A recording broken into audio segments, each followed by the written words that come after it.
Hi, welcome to icon news. నేను మీ సతీష్. ఈరోజు మనతో పాటు రాజేష్ అప్పసాని గారు ఉన్నారు. వారితో ఏపీలో జరుగుతున్న కీలక రాజకీయ పరిణామాలపై ఒక్కసారి విశ్లేషిద్దాం.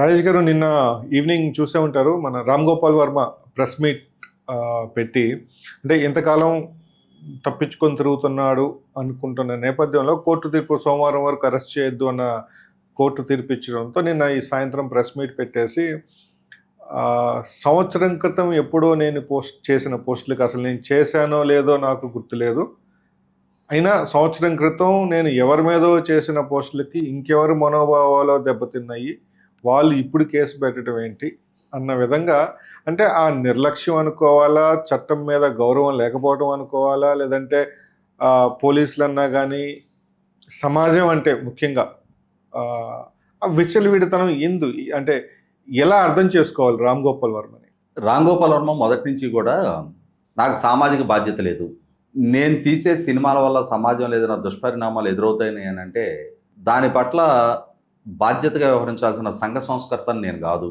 అని చెప్పని ఒక రకమైన పెడధోరణి, అంతా నా ఇష్టం, నేను ఇంతే అనే వైఖరి ప్రదర్శిస్తూ ఆ సినిమా వాళ్ళల్లో ఆ హిపోక్రసీ అతనికి చలమణైంది.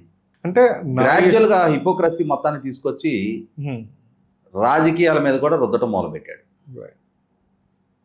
అతను వ్యవహారశాలు ఒకసారి గమనించుకుంటే చంద్రబాబు నాయుడు గారు అరెస్ట్ అయ్యి జైల్లో ఉంటే ఆ జైలు ముందుకెళ్ళి అతను లోపల ఉన్నాడు, నేను బయట ఉన్నా అని చెప్పని సెల్ఫీ దిగి ట్వీట్లు పెట్టాడు. మరి చంద్రబాబు నాయుడు గారికి నువ్వేం రాజకీయ ప్రత్యర్థి కాదే, మరి జగన్మోహన్ రెడ్డి గారి పట్ల ఉన్న అభిమానంతో చంద్రబాబు నాయుడు గారి మీద ఈ రకమైన అవహేళనకు నువ్వు పాల్పడినప్పుడు నీలాగానే చంద్రబాబు నాయుడు గారి అభిమానులకి నీ వ్యవహార శైలి పట్ల ఆక్షేపణ ఉంది, వాళ్ళ మనోభావాలు దెబ్బతిన్నాయి. జగన్మోహన్ రెడ్డి గారితో రాజకీయంగా విభేదించిన కారణానికి చంద్రబాబు నాయుడు గారిని నువ్వు అవమానపరిస్తే, ఆయన మీద 2019 ఎన్నికలకు ముందే లక్ష్మీ ఎన్టీఆర్ అని చెప్పిన ఒక సినిమా తీస్తే, ఎప్పుడో 1996లో చనిపోయిన ఎన్టీ రామారావు గారి మీద 23 సంవత్సరాల తర్వాత 2019లో నువ్వు సినిమా చేయొచ్చా లక్ష్మీ ఎన్టీఆర్ అని చెప్పని? గత సంవత్సరం నువ్వు పెట్టిన ట్వీట్ మీద ఇప్పుడు పోలీస్ కంప్లైంట్ ఇవ్వకూడదా?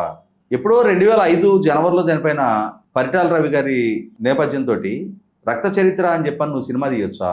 ఆ తర్వాత ఒక దశాబ్ద కాలానికి నీ మీద మాత్రం ఒక సంవత్సరం క్రితం జరిగిన ఇన్సిడెంట్కి సంబంధించి ఇప్పుడు కేసు నమోదు చేయడానికి వీల్లేదా?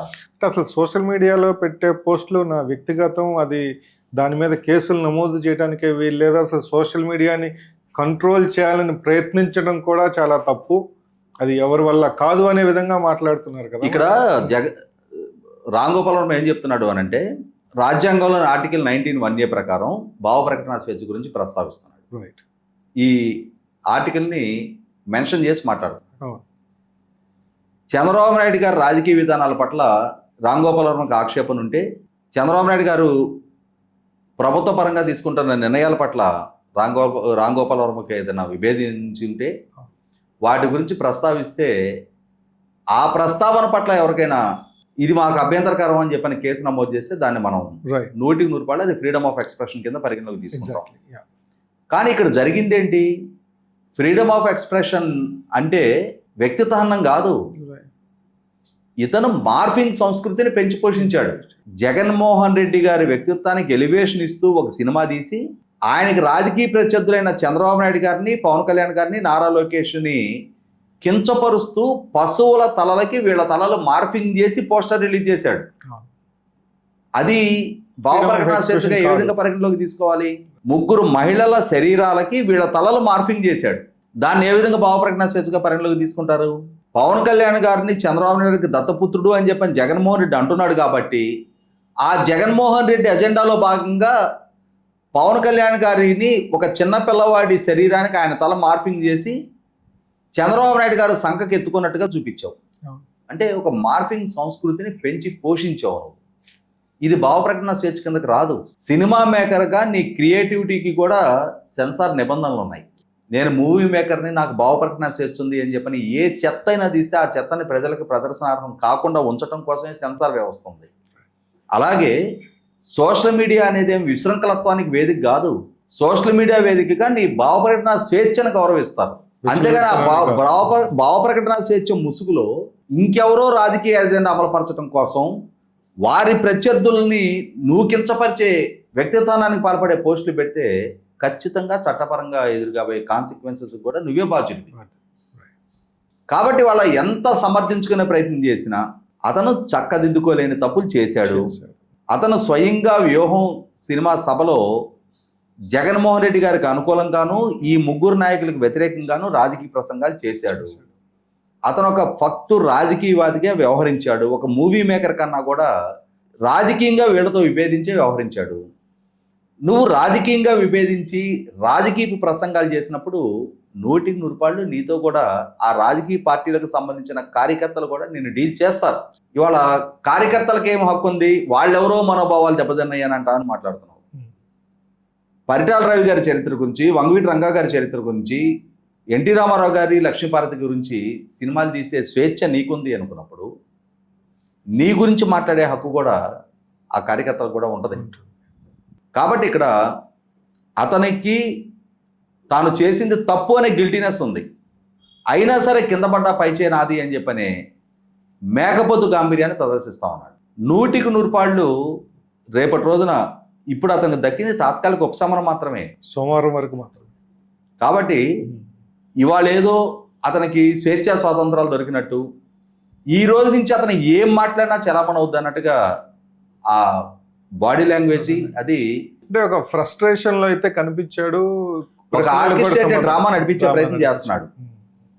నేనింతే అంతా నా ఇష్టం అని చెప్పుకున్న వ్యక్తి ఇవాళ కలుగుల్లో దాక్కున్నట్టుగా దాక్కునే పరిస్థితులు ఉత్పన్నమైనప్పుడే సిగ్గుపడాలి.